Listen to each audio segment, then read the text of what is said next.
पहलवान की ढोलक कक्षा 12 आरोह भाग 2। जाड़े का दिन, अमावस्या की रात, ठंडी और काली, मलेरिया और हैजे से पीड़ित गांव भयात शिशु की तरह थर-थर कांप रहा था।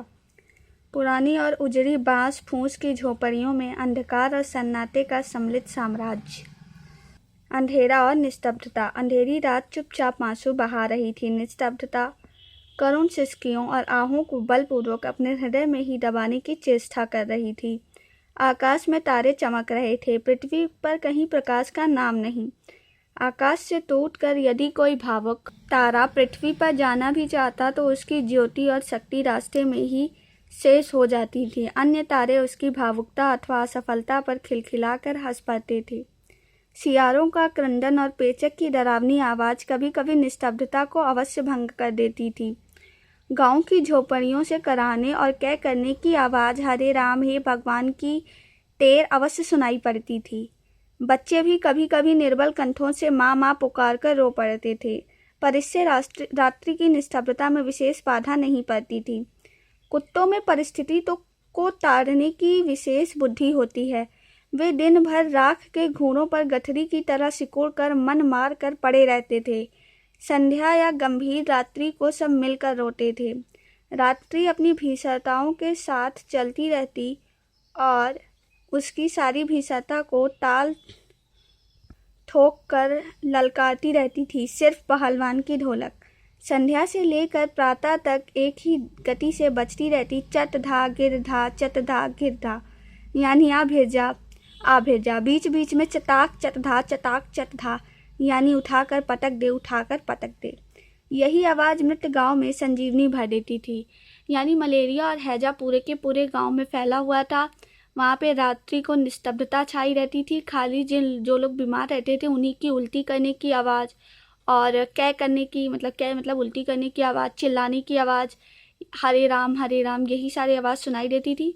और इस समय पहलवान अपनी ढोलक रात से बजाना चालू करता था और सुबह तक बजाता रहता था, जिसके कारण जो लोग थे जिनकी बीमार हालत थी उनको हिम्मत मिलती थी बीमारी से लड़ने की। यो तो वह कहा करता था, लुत्तन सिंह पहलवान को होल इंडिया भर के लोग जानते हैं, किंतु उसके होल इंडिया की सीमा शायद एक जिला की सीमा के बराबर ही हो, जिसे जिले भर के लोग अवश्य उसके नाम से परिचित थे। लुत्तन के माता पिता उसे 9 वर्ष की उम्र में ही अनाथ बनाकर चल बसे थे। सौभाग्यवश शादी हो चुकी थी, वरना वह भी माँ बाप का अनुसरण करता। यानी कि अगर उसकी शादी ना हुई रही होती तो माँ बाप का अनुसरण करने का मतलब कि वो भी मृत्यु को प्राप्त हो जाता। विधवा सास ने पाल पोस कर बड़ा किया। बचपन में वह गाय चराता, दूध पीता और कसरत किया करता था। गांव के लोग उसकी सास को तरह तरह की तकलीफ दिया करते थे। लुत्तन के सिर पर कसरत की धुन लोगों से बदला लेने के लिए ही सवार हुई थी। नियमित कसरत ने किशोरावस्था में ही उसके सीनों और बाहों को सुडौल तथा मांसल बना दिया था। जवानी में कदम रखते ही वह गांव में सबसे अच्छे पहलवान समझा जाने लगा। लोग उससे डरने लगे। वह दोनों हाथों को दोनों ओर 45 डिग्री की दूरी पर फैलाकर पहलवानों की भांति चलने लगा। वह कुश्ती भी लड़ता था। एक बार वह दंगल देखने श्यामनगर मेला गया। पहलवानों की कुश्ती और दांव पेच देखकर उससे रहा नहीं गया। जवानी की मस्ती और ढोल की ललकारती हुई आवाज़ ने उसकी नसों में बिजली उत्पन्न कर दी। उसने बिना कुछ सोचे समझे दंगल में शेर के बच्चे को चुनौती दे दी। शेर के बच्चे का असल नाम चांद सिंह था। वह अपने गुरु पहलवान बादल सिंह के साथ पंजाब से पहले पहल श्यामनगर मेले में आया था। सुंदर जवान, अंग प्रत्यंग से सुंदरता टपक पड़ती थी। 3 दिनों में ही पंजाबी और पठान पहलवानों के गिरोह के अपनी जोड़ी और उम्र के सभी पत्तों को पछाड़ कर उसने शेर के बच्चे की टाइटल प्राप्त कर ली थी। इसलिए वह दंगल के मैदान में लंगोट लगाकर एक अजीब किलकरी भर कर छोटी डुलकी लगाया करता था। देसी नौजवान पहलवान उससे लड़ने की कल्पना से भी घबराते थे। अपनी टाइटल को सत्य प्रमाणित करने के लिए ही चांद सिंह बीच बीच में दहाड़ता फिरता था। श्यामनगर के दंगल और शिकार प्रिय विद्य राजा उसे दरबार में रखने की बातें ही कर रहे थे कि लुत्तन ने शेर के बच्चे को चुनौती दे दी। सम्मान प्राप्त चांद सिंह पहले तो किंचित उसकी स्पर्धा पर मुस्कुराया, फिर बांझ की तरह उस पर टूट पड़ा। शांत दर्शकों की भीड़ में खलबली मच गई। पागल है पागल, मरा ए मरा मरा।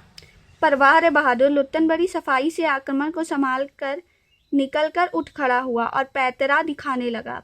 राजा साहब ने कुश्ती बंद करवाकर लुत्तन को अपने पास बुलवाया और समझाया। अंत में उसकी हिम्मत की प्रशंसा करते हुए 10 रुपए का नोट देकर कहने लगे, जाओ मेला देखकर घर जाओ। राजा साहब को ये लगा कि लुत्तन इसे हरा नहीं पाएगा और लुत्तन हार जाएगा, क्योंकि ये शेर का बच्चा है। इसने शेर के बच्चे की उपाधि प्राप्त की है सारे के सारे पहलवानों को हरा करके, जिसकी वजह से राजा साहब ने उसे 10 का नोट दिया और कहा कि जाओ मेला देख के घर जाओ बच्चे। नहीं सरकार, लड़ेंगे। हुक्म हो सरकार, तुम पागल हो जाओ। मैनेजर साहब से लेकर सिपाहियों तक ने धमकाया। देह में गोश्त नहीं, लड़ने चला है शेर के बच्चे से। सरकार इतना समझा रहे हैं। दुहाई सरकार, पत्थर पर माथा पटक पटक कर मर जाऊंगा, मिले हुक्म। वह हाथ जोड़कर गिड़गिड़ाता रहा। भीड़ अधीर हो रही थी, बाजे बंद हो गए थे। पंजाबी पहलवानों की जमाहत क्रोध से पागल होकर लुत्तन पर गालियों की बौछार कर रही थी। दर्शकों की मंडली उत्तेजित हो रही थी। कोई कोई लुत्तन के पक्ष में चिल्ला उठता था, उसे लड़ने दिया जाए।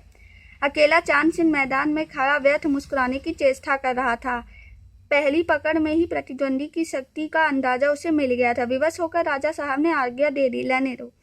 बाजे बजने लगे। दर्शकों में फिर उत्तेजना फैली, कोलाहल बढ़ गया। मेले के दुकानदार दुकान बंद करके दौड़े। चांद सिंह की जोड़ी चांद की कुश्ती हो रही है। चट धा गिरधा, चट धा गिरधा भरी आवाज में एक ढोल जो अब तक चुप था बोलने लगा, धाक ढिना धाक ढिना धाक ढिना, अर्थात वाह पटके। लुत्तन को चांद ने कसकर दबा लिया। अरे गया गया। दर्शकों ने तालियां बजाई। हलवा हो गया हलवा। हंसी खेल नहीं, शेर का बच्चा है बच्चू। चट धा गिरधा, चट धा गिरधा। मत डरना मत डरना मत डरना। लुत्तन की गर्दन पर कोहनी डालकर चांद सिंह चित्त करने की कोशिश कर रहा था। वहीं दफना दे बहादुर बादल सिंह ने अपने शिष्य को उत्तेजित कर रहा था। लुत्तन की आंखें बाहर निकल रही थी, उसकी छाती फटने को हो रही थी। राजमत बहुमत चांद के पक्ष में था। सभी चांद को शाबाशी दे रहे थे। लुत्तन के पक्ष में सिर्फ ढोल की आवाज थी, जिसके ताल पर वह अपनी शक्ति और दांव पेच की परीक्षा ले रहा था, अपनी हिम्मत को बढ़ा रहा था। अचानक ढोल की एक पतली आवाज सुनाई पड़ी, धाक धिना तिरकत तिना, धाक धिना तिरकत तिना।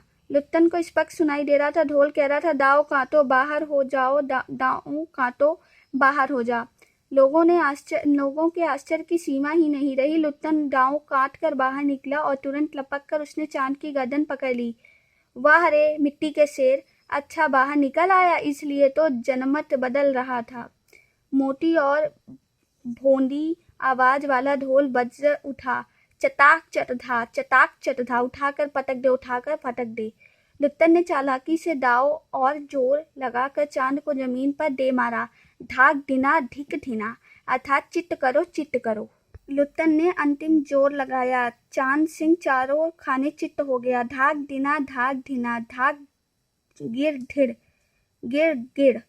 वाह बहादुर वाह बहादुर वाह बहादुर। जनता यह स्थिर नहीं कर सकी कि यह जय ध्वनि की जय। फलता अपनी अपनी इच्छानुसार किसी ने माँ दुर्गा की, महावीर जी की, कुछ ने राजा श्यामानंद की जय ध्वनि की। अंत में सम्मिलित जय से आकाश गूंज उठा। विदाई लुत्तन कूदता फांदता ताल ठोकता सबसे पहले बाजे वाले की ओर दौड़ा और ढोलों को श्रद्धापूर्वक प्रणाम किया। फिर दौड़कर उसने राजा साहब को गोद में उठा लिया। राजा साहब के कीमती कपड़े मिट्टी में सन गए। मैनेजर साहब ने आपत्ति की, अरे रे, किंतु राजा साहब ने स्वयं उसे छाती से लगाकर गदगद होकर कहा, जीते रहो बहादुर, तुमने मिट्टी की लाज रख ली।